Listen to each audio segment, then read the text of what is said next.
Next breaking Andhra నుంచి వస్తోంది. TDP ఎమ్మెల్యేలు ఎందుకు ఇలా ఓపిక లేకపోతే ఎలా అని ప్రశ్నించారు ముఖ్యమంత్రి చంద్రబాబు. జనానికే కాదు ప్రజాప్రతినిధులకు కూడా ఈ మధ్య ఓపిక నశిస్తుంది అన్నారు. ప్రతి చిన్న విషయానికి చిరాకు పడి చింతలు కొని తెచ్చుకుంటున్నారంటున్నారు. ఓపిక నశించినప్పుడు అసలు ఏం చేయాలో సలహా కూడా ఇచ్చారు ఆయన.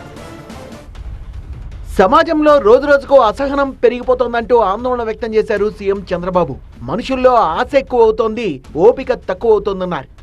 చాలా మంది బంధువులు అన్నదమ్ముళ్ళు ఓపిక తగ్గిపోయింది, ఆశ మాత్రం పెరిగిపోయింది. బ్రదర్స్ మధ్య కూడా గొడవలు. ఒక తండ్రికి పుట్టిన పిల్లలు ఒక సెంటు అటొస్తే ఇటొస్తే న్యాయం చేసుకోవడానికి మీరు ముందుకు రాకుండా నేరుగా పోలీస్ స్టేషన్ దగ్గరికి వెళ్ళి తగరాదులు పెట్టుకొని పొలం దగ్గర ప్రారంభమవుతుంది. ఇంటి దగ్గర ఆ కోడి మా ఇంటికి రాకూడదు, మన కోడి ఆ ఇంటికి పోకూడదు, ఆ పక్షి మన ఇంటికి రాకూడదు, మన పక్షి ఆ ఇంటికి పోకూడదు. ఎక్కడికి పోతున్నాం? ఇవన్నీ ఓపిక పూర్తిగా నశించింది. ఆఖరికి ప్రజాప్రతినిధులకు కూడా ఓపిక ఉండడం లేదన్నారు. పల్నాడు ఎస్పీ ఆఫీసులో హల్చల్ చేసిన చదలవాడ అరవింద్ బాబు టాపిక్ కూడా తెచ్చారు చంద్రబాబు. ఇలా అసహనం పెరిగిపోవడం మంచిది కాదన్నారు ఆయన. నిన్న కూడా మా ఎమ్మెల్యే పోయి వేరే ఆఫీస్ మీద పడ్డాడు. నేను ఒకటే చెప్తున్నా, అధికారులు కానీ ఎమ్మెల్యేలు కానీ ప్రజాప్రతినిధులు కానీ పబ్లిక్ కానీ ఒకవేళ మీకు టెన్షన్ ఎక్కువగా ఉంటే ఒక 20 నిమిషాలు మెడిటేషన్ చేయండి. కొంపలు ఏమి కూలిపోవు. మైండ్ని కంట్రోల్ చేసుకోండి. అవసరమైతే యోగా క్లాసులు పెట్టిస్తా, మెడిటేషన్ ప్రాణాయామం పెట్టిస్తాం.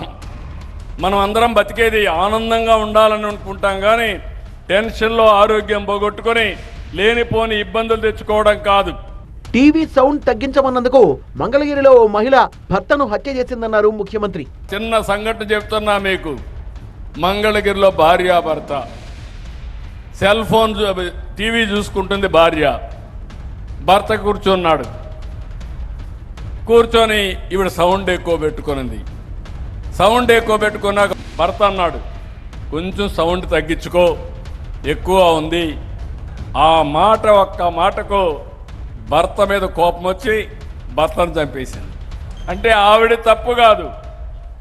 ఇటీవల కాలంలో మీరు టీవీలు చూడడం, అది కూడా ఈ సిరీస్ వస్తూ ఉంటాయి, సీరియల్ అన్నీ నేరాలు ఘోరాలు చేసే సీరియళ్ళని చూడడం, ఫోన్లో ఇటన్ని చూడడం, మనసు పాడు చేసుకోవడం. అక్కడి నుంచి మీరు ఎవరు ఒక చిన్న మాట మాట్లాడినా మీకు ఇరిటేషన్ రావడం, మెంటల్ ఇంబ్యాలెన్స్ కావడం. నేను అందుకే దీనికి కూడా క్లాసులు పెడుతున్నాను. తను ఎన్ని చెప్పినా ప్రజలు మారకపోతే కష్టమన్నారు చంద్రబాబు. నేను ఎన్ని చేసినా కూడా మీలో కూడా మార్పు రావాలి. మీరేం ఆలోచిస్తున్నారని నేను ఎన్ని చెప్పినా ఆయన అట్నే చెప్తాడు, మేము ఇట్నే చేస్తూ ఉంటారు. ఇది పెద్ద ప్రమాదం వస్తుంది. ఎవరైనా సరే ఓపిక నశిస్తే మెడిటేషన్, యోగా చేయాలని ప్రభుత్వం తరపున క్లాసులు కూడా పెట్టిస్తామన్నారు. అందరూ కాస్త ఓపిక తెచ్చుకొని బతకాలన్నారు సీఎం చంద్రబాబు.